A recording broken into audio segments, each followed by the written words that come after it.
우리 정평교회 성도님들 안녕하십니까? 안녕하세요. 만나 뵙게 돼서 반갑습니다. 특별히 우리 담임 목사님이신 우리 박성기 목사님은 학창 시절에 모범생으로 아주 유명했었습니다. 저는 우리 목사님처럼 이렇게 모범학생은 아니었습니다. 그래서 늘 이렇게 존경해 마지 않는 우리 목사님께서 담임하시는 교회에 오게 돼서 개인적으로 참 큰 기쁨이고 영광이라고 생각합니다. 우리 다 함께 하나님의 말씀을 한번 보도록 하겠습니다. 마태복음 23장입니다. 23장 37절부터 24장 전체는 우리가 다 잘 알고 있는 것처럼 예수님의 죽으심과 예루살렘의 멸망, 그리고 이 땅의 멸망과 그와 동시에 이루어질 예수의 재림에 관한 이야기를 함께 섞어 놓은 이야기입니다. 예수님께서 예루살렘아 예루살렘아 선지자들을 죽이고 내게 파송된 자들을 돌로 치는 자여, 암탉이 그 새끼를 날개 아래 모험같이 내가 내 자녀를 모려 한 일이 몇 번이냐. 그러나 너희가 원치 아니하였도다. 보라, 너희 집이 황폐하여 버린 바 되리라. 내가 너희에게 이르노니 이제부터 너희는 찬송하리로다. 주의 이름으로 오시는 이여 할 때까지 나를 보지 못하리라 하시니라. 찬란하게 빛나고 있는 예루살렘 성전을 뒤로 한 채 우리 주님께서는 슬프고 애통하는 마음으로 자신이 그토록 모으고자 했던 제자들과 이스라엘 백성들과 온 세계의 거민들을 가슴에 품고선 이런 안타까움에 젖은 말씀을 하셨습니다. 바로 자신의 죽음과 재림을 말씀하고 계신 것입니다. 주의 이름으로 오시는 이여, 그 소리를 외치는 재림의 순간을 예수님은 함께 보고 계신 것입니다. 우리는 이 시간을 바로 해가 지고 있는 상황이라고 생각하고 있는데요. 해를 받아서 황금빛으로 빛나고 있는 예루살렘 성전과 그 아름다운 예루살렘 이 도시가 한편으로는 예수님 눈에는 어떻게 보였을까요?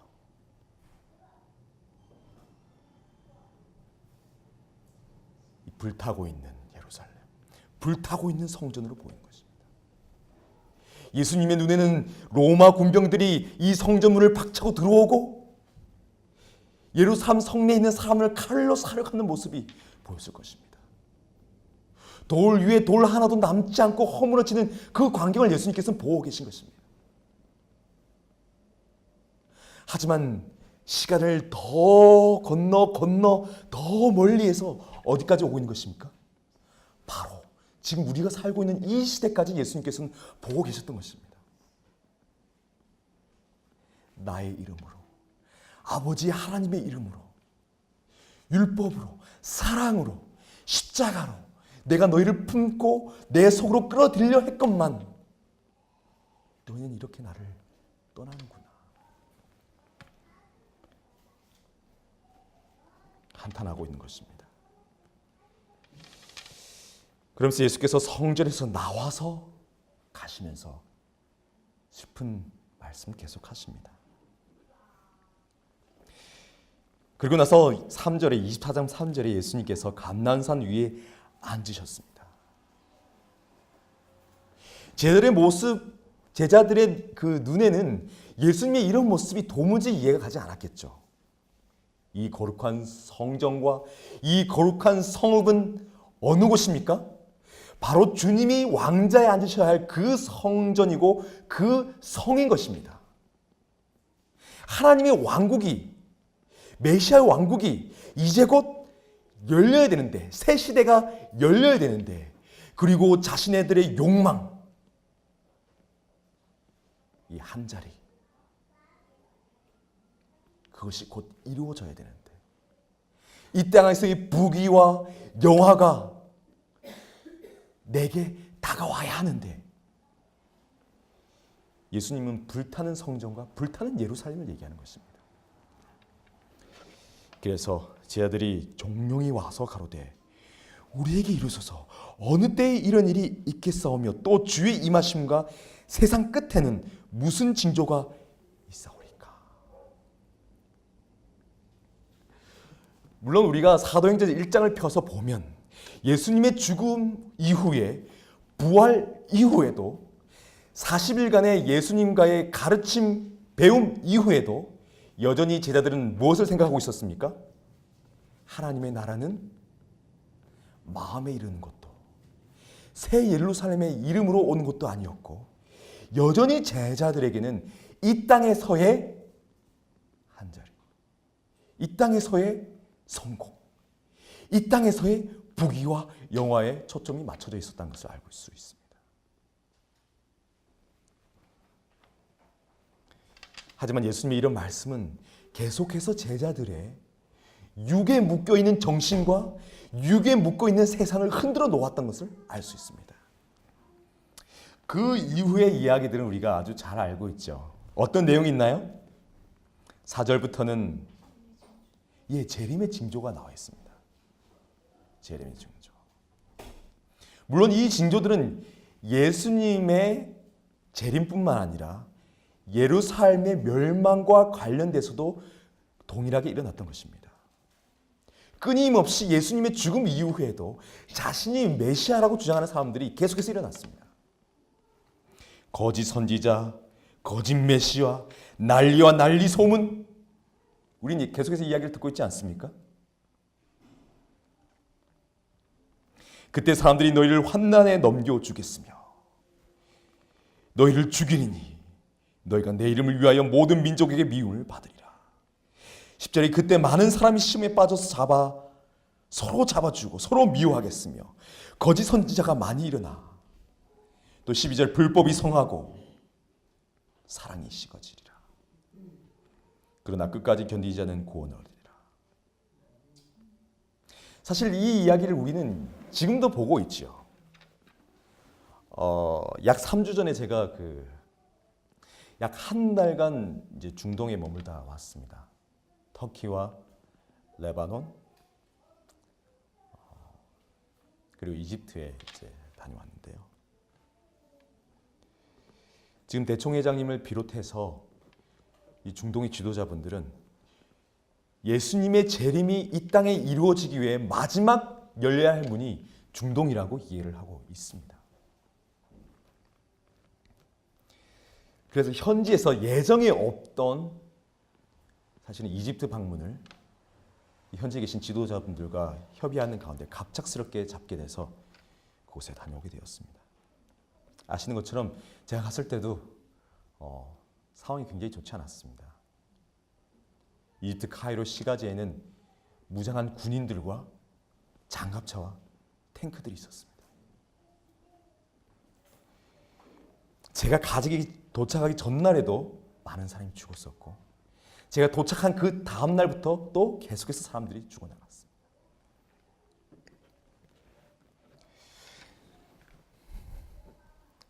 그리고 요르단 국왕이 왔다 가고요. 굉장히 복잡한 중동의 정치 상황과 경제 상황, 군사적 긴장 관계가 수없이 벌어지고 있었습니다. 그런 가운데 제가 이 이집트의 몇 안 되는 한 교회에 방문하게 되었는데요. 두 번째로 큰 도시에 이 하나밖에 없는 재림교회였습니다. 안식일 아침에 예배를 드리는데 이 교우분들이 모이세요. 한 7여 명입니다. 그분들이 교회 앞문을 들어오시면서 누구랑 인사를 하시냐면 옷을 말끔하게 차려입으신 어른들과 인사를 합니다. 서로 아침 인사를 하죠. 그 당시에는 그 라마단 기간이었는데요. 금식 주간이었어요. 금식 한독 동안 우리 무슬림 형제분들이 금식을 하는 기간이었습니다. 근데 그 세 분의 이 어른들은 함께 아침에 즐겁게 인사를 나눴지만 우리 재림 교우들 분들이 아닙니다. 바로 경찰들이었습니다. 사실 제가 그 전날 금요일 저녁에 잠을 이루지 못했습니다. 낮에는 그 전투기가 그 시가 제 눈앞에서 지나가는 것입니다. 전투기가. 여러분, 전투기가 바로 옆에서 지나가면 어떨까요? 네, 물론 우리 어린 친구들은 저 재미있어서 막 박수를 칠 수 있겠지만 전투기가 옆에서 지나가면 고막이 찢어질 듯이 괴롭습니다. 굉장한 소리가 됩니다. 유리창이 다 흔들리고요. 사실 그렇게 날면 안 되거든요. 근데 건물에 닿을 듯이 낮게 전투기가 편들리서 날아가는 것입니다. 현지인들에게 물어봤어요. 이게 무슨 일이냐? 이 현지인 우리 친구가 얘기해 줬습니다. 우리 군부에 계신 분들께서 주민들에게 경고를 보낸다는 것입니다. 무슨 경고요? 당시에 막 무슬림 형제당과 군부를 중심으로 한 이집트 정권 사이에 무력 충돌이 끊임없이 벌어지고 있었습니다. 군부들이 신호를 보내는 것입니다. 까부지 마라. 봉기하지 말라. 실제로 그날 저녁에도 제가 머물던 숙소 바깥에서는 시위가 일어났었습니다. 그래서 제가 교회에서 잤는데요. 굉장히 더웠습니다. 근데 사실 왜 제가 잠을 못 잤냐면 그 바깥에서 들리는 그 함성과 괴성들 때문에 제가 잠을 못 잤습니다. 혹시나 문을 뚫고 이 사람들이 들어오진 않을까. 이 별 생각이 다 들더라고요. 우리 처 자식이 있는데 내가 처 자식을 혹시 못 보는 거 아닐까. 사실 아무 일도 아닌데, 그렇죠? 아무 일도 아닌데도 그 장소와 그 순간과 그 사람들은 피를 흘리면서 무언가의 고민과 고통 속에 있었던 것입니다. 알라의 이름으로 상호간에 비방하고 피를 흘리고 있었던 것입니다. 굉장히 고통스러운 시간들이었습니다. 그런데 그 봉기와 이 사건들로부터 이 교회를 지키기 위해서 경찰이 교회를 보호하고 있었던 것입니다. 그래서 안식일에 이렇게 교우들이 몇 분이 오셨어요. 한 분은 약 4년간의 비밀리에 말씀을 공부하고 어렵게 재림교인이 된 분도 계셨고,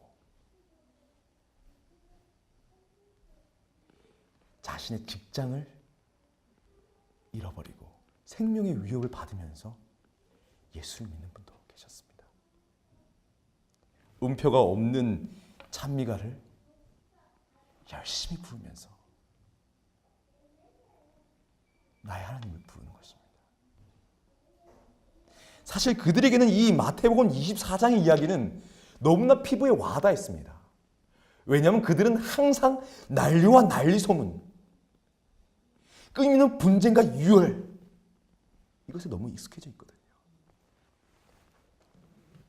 그리고 우리는 이것을 신문과 뉴스에서 쉽게 접하지만 사실 현장에 가보면 이 이야기는 정말 뼛속까지 와닿는 두렵고 살떨리는 그런 현장인 것입니다. 그런데 그럼에도 불구하고 예수님은 뭐라고 얘기하셨을까요? 우리는 이런 난리와 난리의 사건들을 보면서 끊임없이 예수가 곧 오십니다라고 얘기하고 있습니다.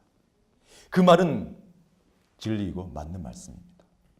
하지만 예수님께서 뭐라고 하시고 계십니까? 이때 6절에 난리와 난리 소문을 듣겠으나 너희는 삼가 두려워 말라. 이런 일이 있어야 하되 뭐라고요? 끝은 아직 아니니라. 이 이야기는 한편으로는 우리의 희망이 되기도 하지만 한편으로는 우리를 굉장히 곤욕스럽게 합니다. 그렇지 않습니까?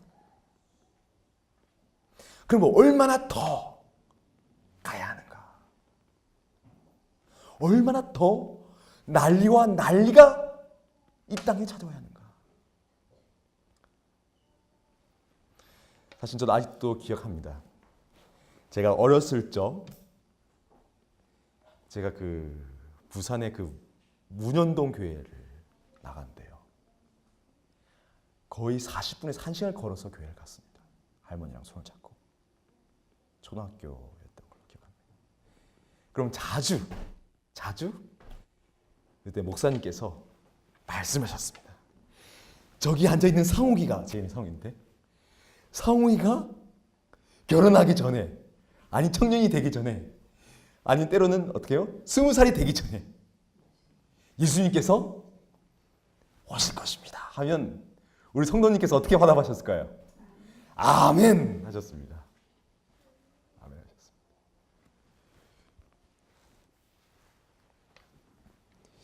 근데 어느 날 저희 할머니께서 아프셨습니다. 암으로 요양원도 가시고 결국 병원에 가셨습니다. 우리 교우분들이 오셔서 뭐라고 위로해 주셨을까요? 병을 이기셔야 합니다. 살아서 예수님 맞이해야죠.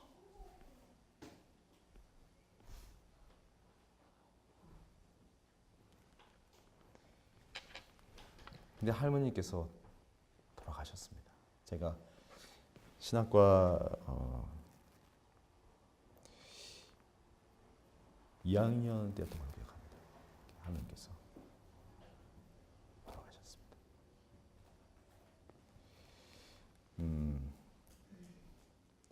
그리고 저희 어머니가 병에 걸리셨어요. 우리 양준자 집사님. 많은 분들이 갑작스러운 이 상황에 굉장히 당혹스러워하셨습니다. 건강 법칙도 잘 지키셨고 신실하신 분이셨는데 갑작스러운 그 암 말기 판정을 받고 의사 선생님이 말한 딱 그 시간에 돌아가셨습니다. 많은 친구분들이 지인분들이 찾아오셔서 저희 어머니의 손을 잡으셨어요. 처음에는 다들 그렇게 격려하셨습니다. 어떻게 격려하셨을까요? 예수님께서 곧 오시는데 살아서 예수님 봐야지. 근데 어머니 돌아가셨습니다. 사실 저도 어머니한테 그렇게 말씀드렸었어요.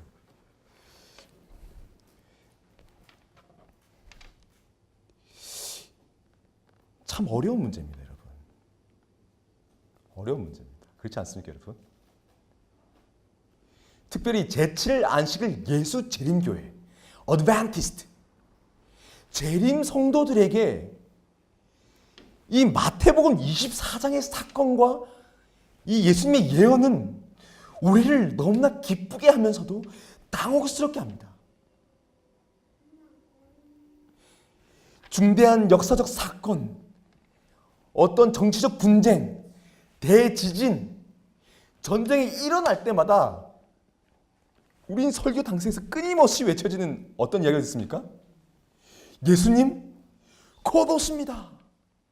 일본 쓰나미 일어났을 때 어땠습니까? 마치 곧 내일 일어날 것처럼. 그 인도네시아에 쓰나미 일어났을 때 어땠을까요? 이 쓰나미에 머들어도 그렇지 않습니까? 많은 시간이 흘렀습니다. 저도 그 사이에 아이가 2명이나 더 태어났습니다. 저는 이 재림의 지체에 대해서 여러분에게 얘기하고 싶은 것이 아닙니다. 근데 예수님께서 이런 당혹스러움을 우리에게 선물처럼 주시면서도 동시에 이것에 대한 해답을, 열쇠를 또 동시에 주셨습니다. 그것이 어디 나와 있습니까? 바로 마태복음 24장 14절입니다. 그러나 13절에 그러나 끝까지 견디지 않은 구원을 얻으리라는 그 말씀을 하심과 동시에 예수님께서는 곧바로 비수 같은 말씀을 제자들의 귀에 넣어주셨습니다. 그들이 비록 이것을 이해하지 못했을지라도, 그들이 이것을 믿지 못하셨을지라도 예수님께서 이 말씀을 하셨습니다. 그리고 마태는 이것을 기록했습니다. 전에 듣고 뭐라고 되어 있습니까? 우리 함께 읽어볼까요? 마태복음 24장 14절입니다. 시작. 이 천국 복음이 모든 민족에게 증거되기 위하여 온 세상에 전파되리니 그제야 끝이 오리라. 아멘입니까? 예수님께서 이 모든 난리와 난리의 소문이 일어나도 이것은 끝이라고 했습니까? 아니라고 했습니다. 이것은 뭐라고요? 시작일 뿐인 것입니다. 시작인 뿐. 더 큰 재난과 더 큰 공포가 더 큰 절망이 이 땅을 내리누를 것입니다, 여러분. 어떤 분들은 이 절망스러운 상황과 재앙들을 바라보면서 흥분하시는 분들이 계세요. 제가 한 장로님과 이렇게 얘기를 나누는데 저한테 그러세요. 나는 이런 대재난 사람이 막 죽고 하는 모습 보면서 전율이 흐른다는 거 몸에 온몸에 전기가 흐르신대요. 그래서 제가 놀라서 장로님 왜 그러십니까? 그랬더니 장로님께서 하시는 말씀이 곧 예수님이 오실 증거라는 거예요. 한편으로는 그렇구나 하면서 한편으로는 이것인가 의문이 들었습니다. 그런데 여러분 이 14절 위로 다시 거꾸로 한번 읽어보면 예수님이 왜 이런 말씀을 하신지 우리가 조금은 더 생각해 볼 수가 있습니다.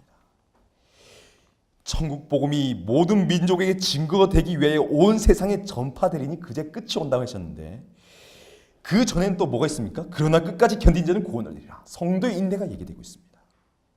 성도의 인내가. 그 12절에 뭐가 되어 있습니까? 불법이 성한 것이 나옵니다. 그러면서 뭐가 식어지고 있어요? 사랑이 식어지고 있습니다. 사랑이 식어지는 사건과 불법의 이야기 그리고 인내를 이야기하는 것입니다. 율법과 그리고 뭐요? 성도의 인내 그리고 사랑을 얘기하고 있는 것입니다. 예수님. 세상의 재난과 강포가 휘몰아칠 때 마치 마지막 때는 예수의 재림의 때는 노아와 같으리라는 그 예수님의 말씀처럼 재림의 때가 가까우면 가까울수록 어떤 세상이 될까요? 이 땅에 강포가 충만하고 모든 인간은 육신이 되는 그런 사건이 일어나야 될 것입니다. 사람들의 마음속에서 사랑이 떠나고 강포가 넘쳐나는 것입니다. 종교가 아무리 자비와 사랑과 자선을 얘기해도 사람들은 더 잔인해지고 이기적으로 변하고 있는 것입니다. 기독교인과 기독교인들이 전쟁을 벌이고 무슬림 현쟁들이 한 나라에서 한 국가에서 서로를 쥐고 있는 것입니다.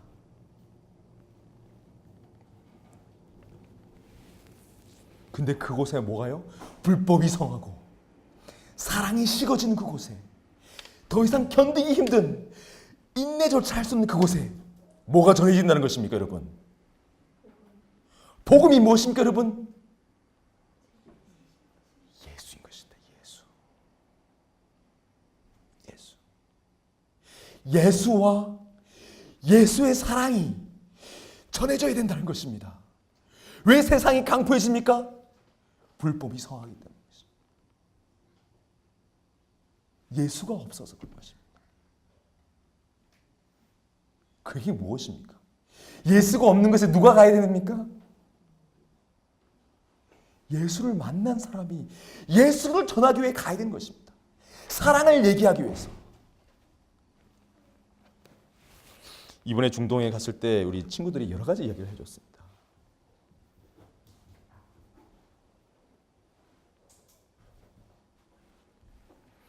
중동에서 이란 이라크 전쟁이 있었습니다. 이란과 이라크는 두 국가 모두가 신실한 이슬람 성도들이 거하는 곳입니다.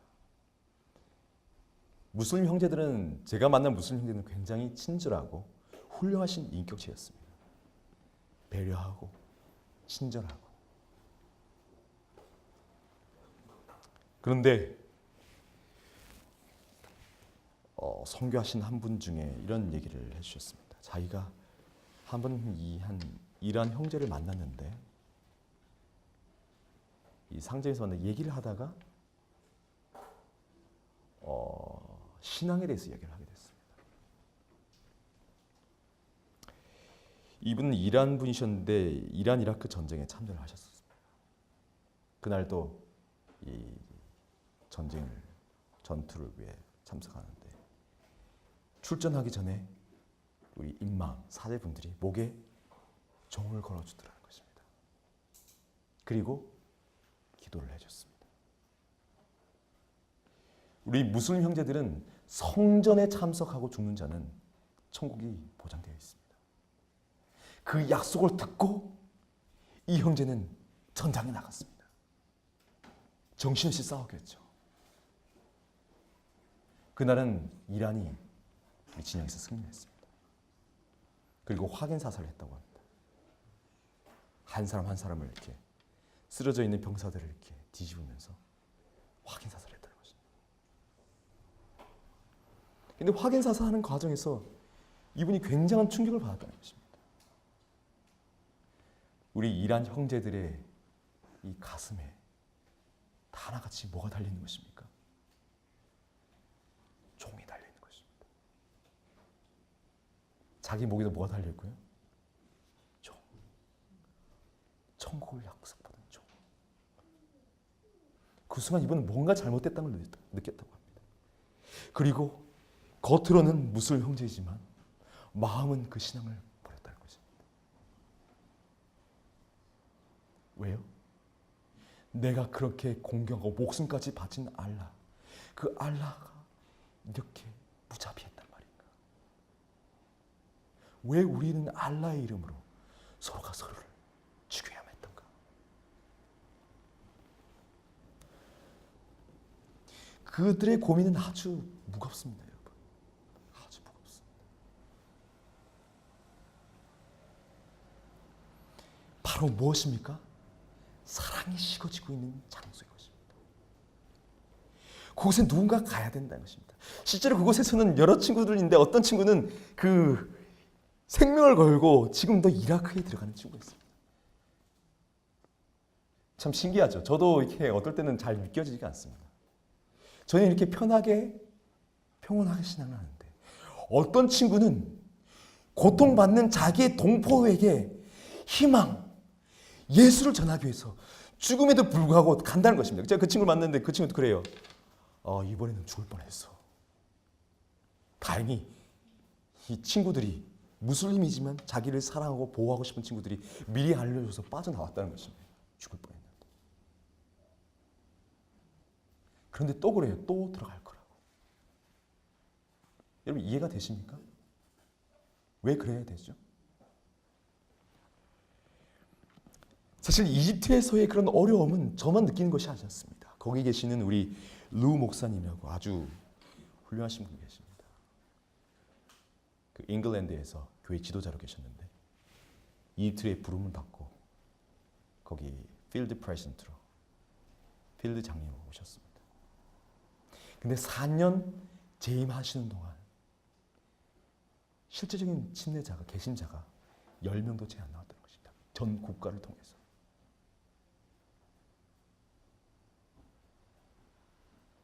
그분이 굉장히 괴로워하세요. 함께 걷는데 굉장히 괴로워하시는 것입니다. 저한테 보면 impossible, 불가능하다는 것입니다. 도대체 이곳에서 복음이 전해질 수 있을까? 여러분, 천국 복음이 모든 민족에 증거되기 위하여 온 세상에 전파되리니 그제 끝이 오리라. 이 말씀과 이 현실은 우리가 어떻게 해결해야 할까요?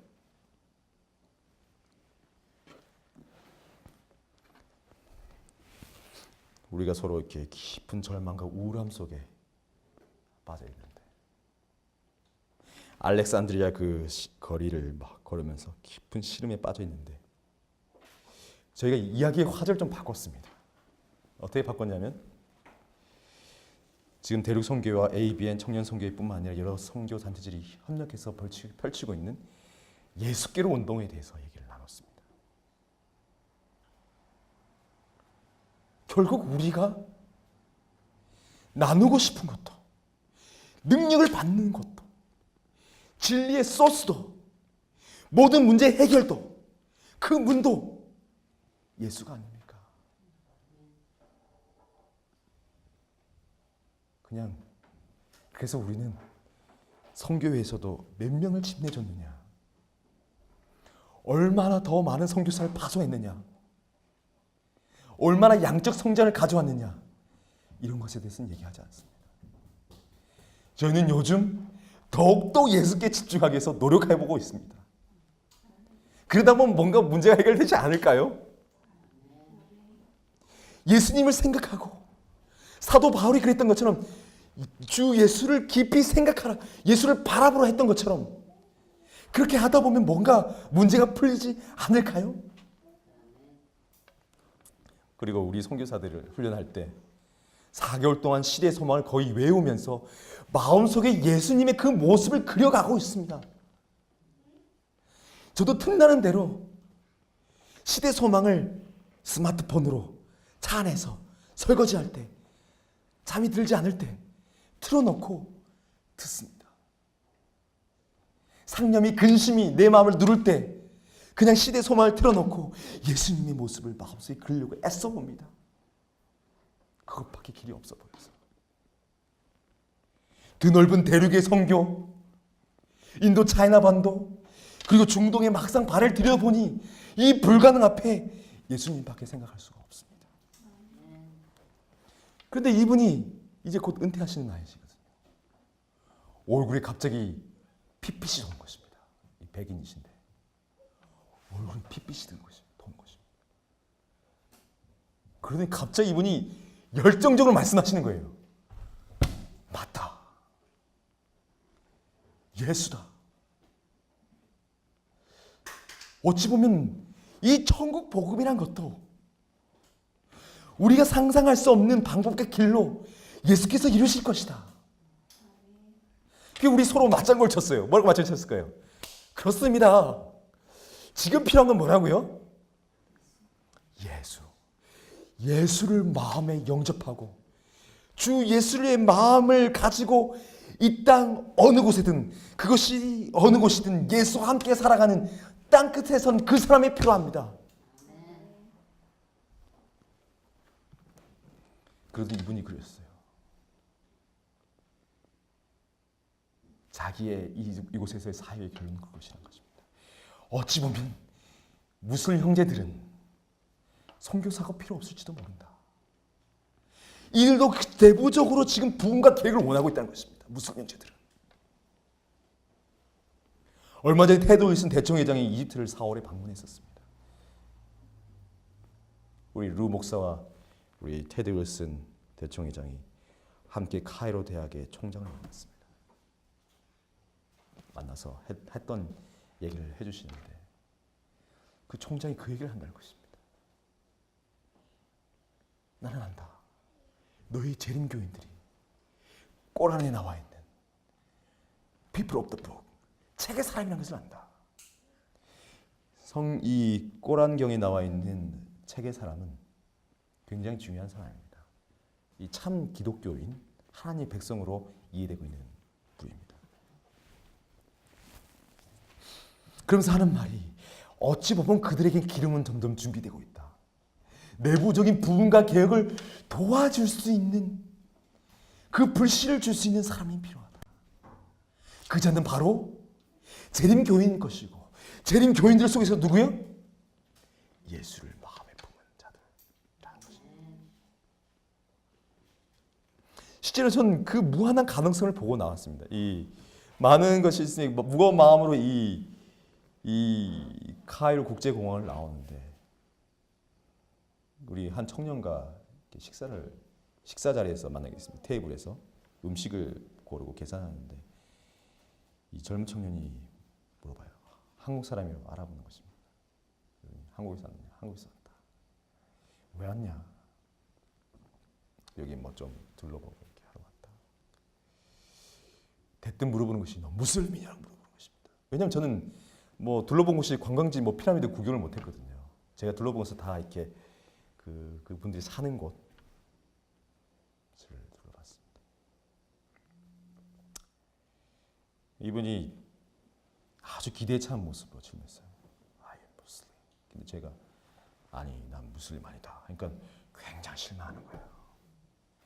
그래서 실망한 표정으로 너 그럼 크리스찬이냐? 제가 뭐라고 얘기했습니까? yes, no 얘기하지 않고 제가 뭐랬냐면 나는 어드벤티스트라. I'm 어드벤티스트. 재림교인이다. 얘기한 것입니다. 이 재림교인이 뭐냐? 제가 나는 선지자를 믿는다.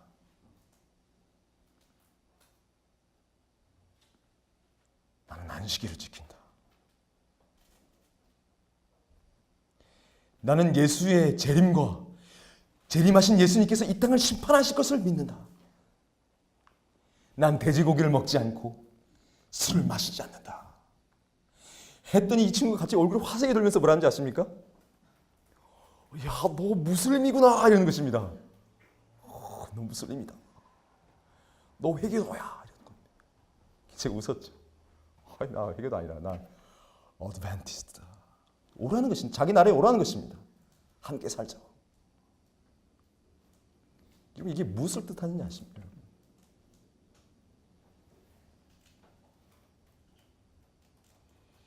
제가 감히 말씀드릴 수 있는 것은 제7일 안식일 예수 재림교회는 유일하게 무슬림과 친구가 될 수 있습니다.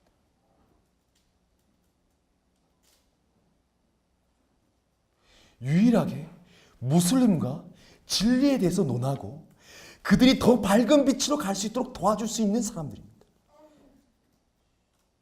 여러 가지 신학적 논쟁과 연구의 영역이 널렸지만 무슬림이 유일하게 친구로서 함께 예수의 재림을 기다릴 수 있는 사람들이 재림교회인 것입니다. 이 말씀을 드리는 이유가 뭐냐면 누군가 거기 가야 하기 때문에 예수를 진심으로 받아들이고 구주로 받아들인 그 누가 거기에 가야 한다는 것입니다. 무엇을 위해서요? 무엇을 위해서요? 예수의 재림을 위해서.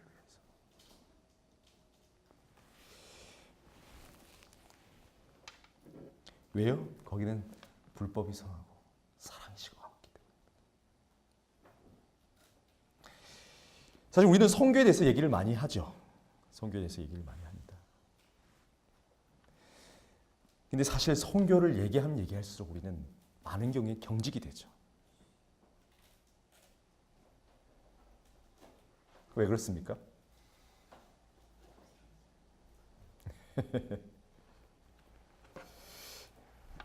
바로 이 예수님께서 이 얘기하고 있는 상황과 똑같습니다. 이스라엘 역사상 가장 경건했고 가장 부흥을 경험했던 때가 언제였습니까? 단 하나의 우상도 허용하지 않고 토라의 말씀에 정통했으며 안식일마다 회당은 성전은 백성들로 가득 찼고 예물이 넘쳐났고 찬양으로 가득했던 때는 언제였습니까? 바로 예수님께서 이 땅에 계셨던 그 시기였습니다. 그런데 바로 그때 하나님의 백성은 예수님을, 하나님의 아들을 죽였습니다. 여러분, 이것을 우리가 기억해야 되는 것입니다. 네가 만약 하나님의 아들이라면 그곳에서 내려오라고 했습니다. 여러분, 머리를 흔들면서 조롱한 것입니다. 예수를, 하나님의 아들을 눈앞에 두고도 식별하지 못해서, 심지어는 식별했지만은 그 마음의 강팍함과 견고함 때문에, 딱딱함 때문에 그들은 예수를 죽인 것입니다. 스스로가 왕이 되고 싶었죠. 하나님에 대한 사랑 없었습니다. 불법이 횡행했던 것입니다, 여러분. 그 마음에 율법이 없었던 것입니다. 예수님의 재림의 때도 같은 일이 일어날 것입니다. 같은 일이 일어날 것입니다. 노아의 때에 그러했고, 예수님의 초림 때에 그러했고, 예수님의 재림 때에 그러한 것입니다. 예수님은 화려하게 빛나는 석양빛에 빛나는 성전과 예루살렘 도성을 보면서 한탄하시고 괴로워하셨던 것입니다. 곧 너희들이 다 나를 버릴 것인데, 이 백성들이 나를 향해 손가락질하고 나를 채찍질하고 나를 죽일 것인데, 하지만 난 다시 오실 거다. 난 다시 올 거다.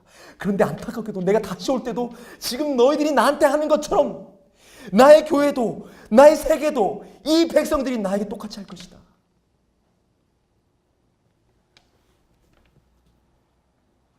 사실 지금 우리는 선교가 필요한 때가 맞습니다. 왜요?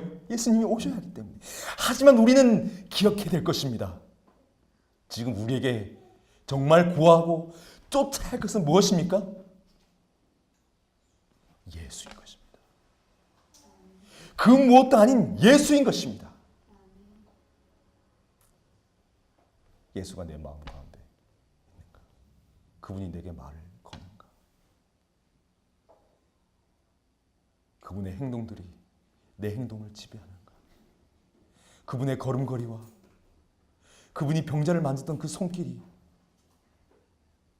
자기의 원수를 향해서 자비의 기도를 했던 그 입술이, 그 마음이 지금 내 마음을 움직이고 통하게 하는가? 내가 주여 주여 주여, 주가 뭡니까? 주가 왕, 임금님, 내 임금님이라고 얘기하는 그 예수님이 매일 말하는 예수의 이름으로 기도했다는 그 이름이 내 삶에서, 내 영혼 속에, 내 사람과의 관계에서, 내 직장 생활 속에서 어떤 영향을, 파동을, 파장을 일으키고 있는가? 나는 재림의 사건을 기다리는가? 아니면 재림을 통해서 오실 예수를 보고자 하는가? 내가 잊고 싶은 것은 그 천국에서 예수님 바로 옆 예수님을 보고 싶은 것인가? 아니면 불로장생의 그 열매를 내가 탐하는 것인가?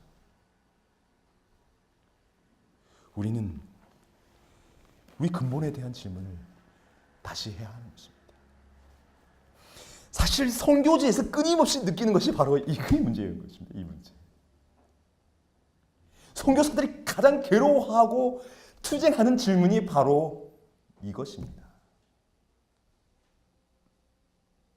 특별히 어려운 선교지면 선교지일수록.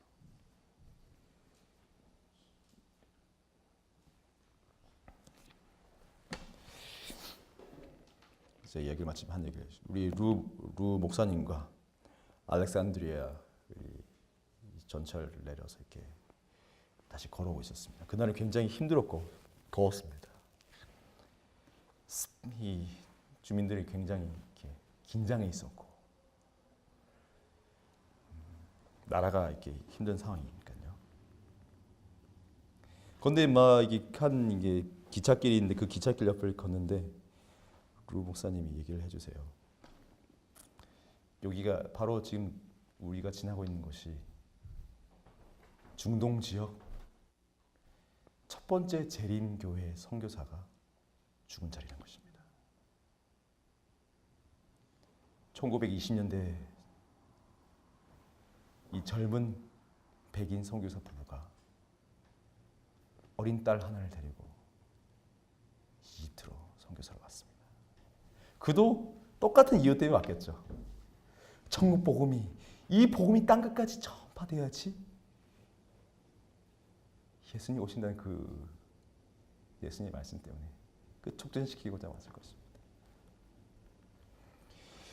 아신 것처럼 이집트는 식민 통치를 받았습니다.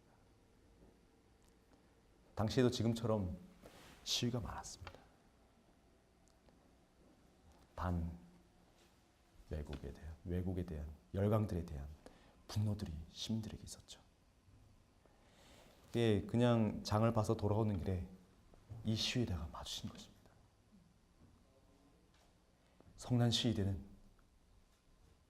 딸과 손을 잡고 오고 있는 이 백인 선교사를 끌고 왔습니다. 당연히 무슬림 우리 형제들은 여자와 아이들을 보호하게 되어 있습니다.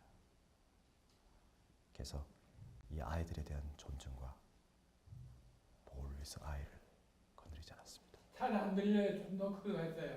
네. 마이크를 올리든지 좀 더 크게 하세요. 네, 알겠습니다. 이 아이를 보호하고 존중하기 위해서 여자아이를 남겨두고 아빠만 데려간 것입니다.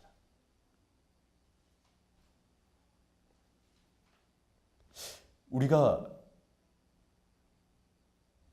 상상할 수는 어려울 것입니다. 이 선교사님의 마음을. 이게 딸과 멀어지는 무슨 마음이었을까요?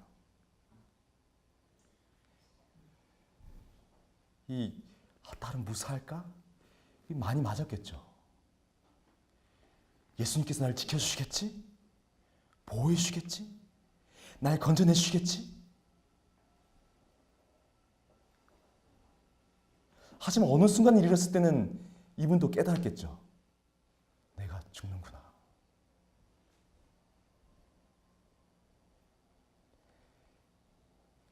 사실 이해하기 어려운 상황입니다. 그러고 나서 이집트를 떠나올 때 마지막으로 들렸던 곳이 이집트에 있는 성도들이 다 모이는 장막회였습니다. 그곳에 약 100여 명의 성도들이 모였습니다. 전국에서. 어떤 분들은 회개 겨우 100명라고 생각할 수도 있겠죠. 거의 100년이 가까운 선교 역사를 통해서. 사방에서 코란이 울려 퍼졌습니다. 목사님이 설교 시작하기 무섭게 사방에서 모스코에서 코란을 틀어주는 것입니다. 저는 솔직히 눈물이 날 뻔했습니다. 왜냐하면 너무 코란 경의 소리가 커서 목사님의 목소리가 전혀 들리지 않았습니다.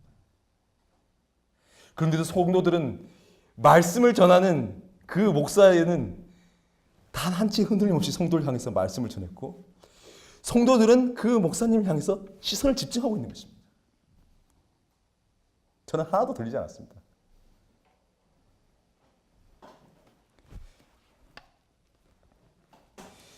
우리는 알 수가 없습니다, 지금. 얼마나 더 기다려야 할지, 언제 마태복음 24장 14절에 나와 있는 이 천국 복음이 온 땅에 전해져서 예수께서 말씀하신 이제야 그 끝이 오리라는 그 끝이 이르러올지 참 알 수가 없습니다. 하지만 분명한 것은 이 예수의 재림과 이 재림에 대한 이 조건에 대해서 예수님께서 우리가 할 일 하나를 주셨다는 것입니다. 그것이 무엇입니까? 바로 마태복음 24장 14절의 말씀인 것입니다. 그리고 이 이야기는 그 위에 나타나 있는 말씀을 전제로 하고 있습니다. 그것이 무엇입니까? 불법이 성해져서 사랑이 시극한 그곳으로 성도를 인내를 가지고 가라는 것입니다. 그리고 그 모든 것의 중심에 뭐가 있는 것입니까? 누가 계신 것입니까? 바로 예수가 있는 것입니다. 그래서 우리는 질문할 수 있습니다. 나는 나이가 들었고, 나는 직장이 있고, 나는 학업 때문에, 나는 내 삶의 여러 가지 의무로.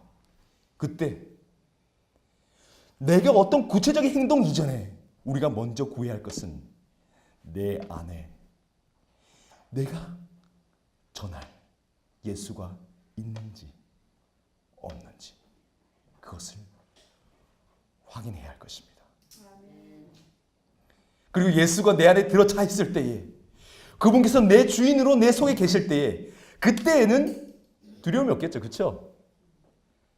그때는 예수님께서 여기 있어라.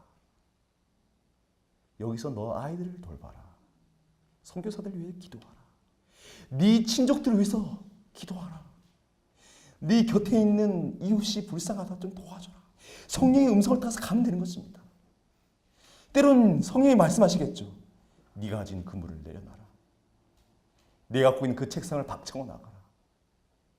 그곳으로 가라. 전 한 번도 가본 적도 생각해 본 적도 없습니다. 가라. 그럼 가는 것입니다. 아주 간단하죠. 고민할 필요가 없는 것입니다. 그리고 내게 주어진 분량만큼 그 길을 가다 보면 예수님께서, 우리의 주님께서 오셔서 수고했다. 너 때문에 내가 조금 빨리 왔다. 하실 것입니다. 그래서 우리 함께 우리 보고 싶은 예수님을 더욱 찾고 쫓는 이 안식이 되길 바라면서 말씀을 마치겠습니다.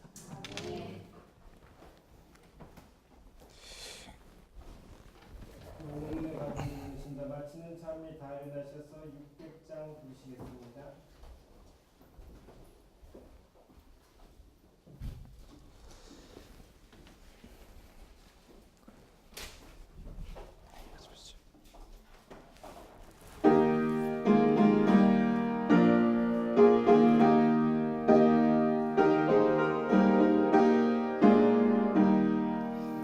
신랑 대신 예수께서 다시 오실 때 큰 등불 들고 나갈 준비 됐느냐. 그날 밤에 등불 들고 주를 준비 됐느냐.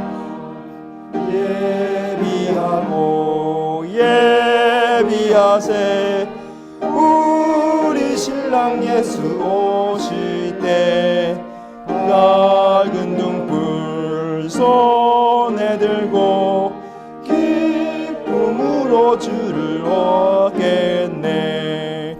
주를 나와 맞으라는 소리 들릴 때 당황하지 않고 맞이할 수 있느냐.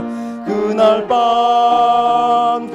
밤에 등불 들고 주 맞을 준비됐느냐.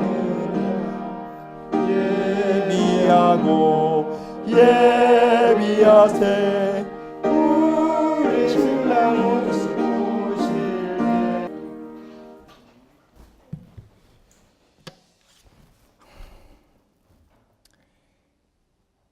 아버지,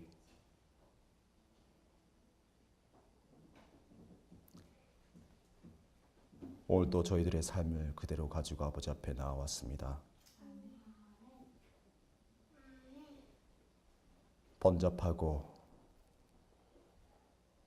혼란스러운 마음, 미워하고 불편한 관계, 쓰리고 허망한 가슴, 무덤덤하고 무기력해진 이 삶, 바로끼는 이 땅에 육신으로 오신 예수의 그 열정과 우리를 구원하고자 하는 그 열망을 가지시고 약속하신 이 안식의 시간 속에 저희들의 삶 가운데 비집고 들어오셔서 저희들의 자아를 송두리째 찢어주시고 그 가운데 왕으로 좌정하사 저희들이 제가 만나고 느끼고 배우고 받아들이고 하나가 되어야 할 예수를 만나고 만지고 배없는 시간 되게 하여 주시옵소서. 그리하여서 저희가 생명을 경험하고 감사한 마음으로 다시 한 주 오실 우리 임금님, 예수님, 나의 형제, 아버지 아들을 기다리게 하여 주시옵소서. 예수 이름으로 기도를 드립니다.